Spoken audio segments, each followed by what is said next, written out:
miks on vaja iidhingi maale levitada?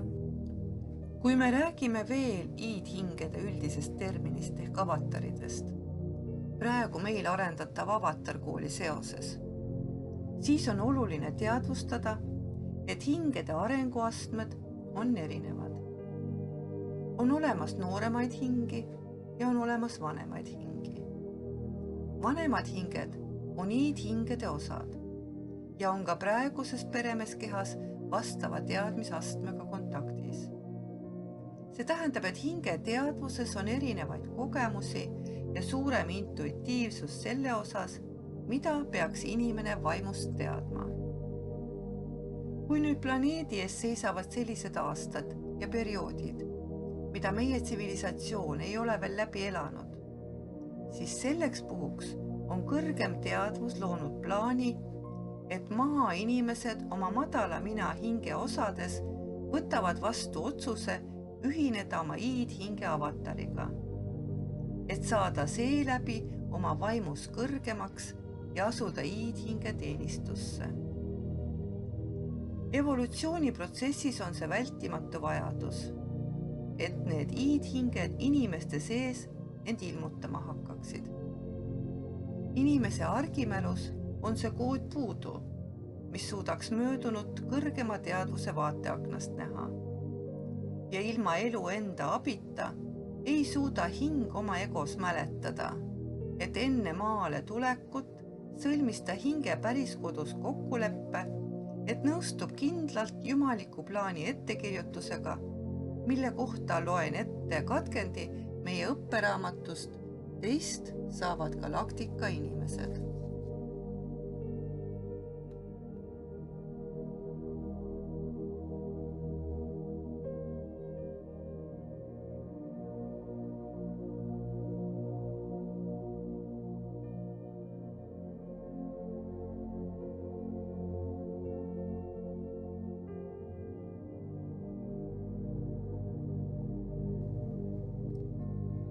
Vaimne hierarhia on suurepäraselt planeerinud ja organiseerinud selle struktuuri, mis nüüd on toimumas.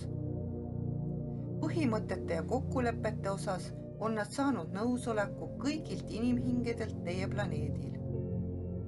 Ja see teeb võimalikuks tähtsad muundumised, mis on toimumas.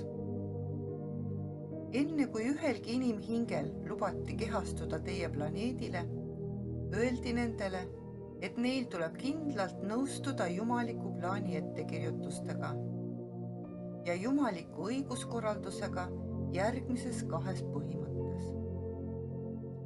Esiteks nõustusid nad lubama vaimsel hierarhial määrata, millal jumalik sekkumine, täisteadvuse taastamine oleks vajalik ja kuidas see peaks sündima.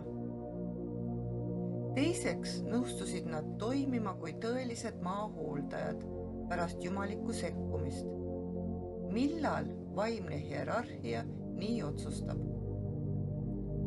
Seepärast tulevad nad, vaimne hierarhia, koos meiega, Galaktika Föderatsiooniga, täide viima seda suure ulatusega maandumist ja tooma täisteadvuse tagasi kõigile inimestele.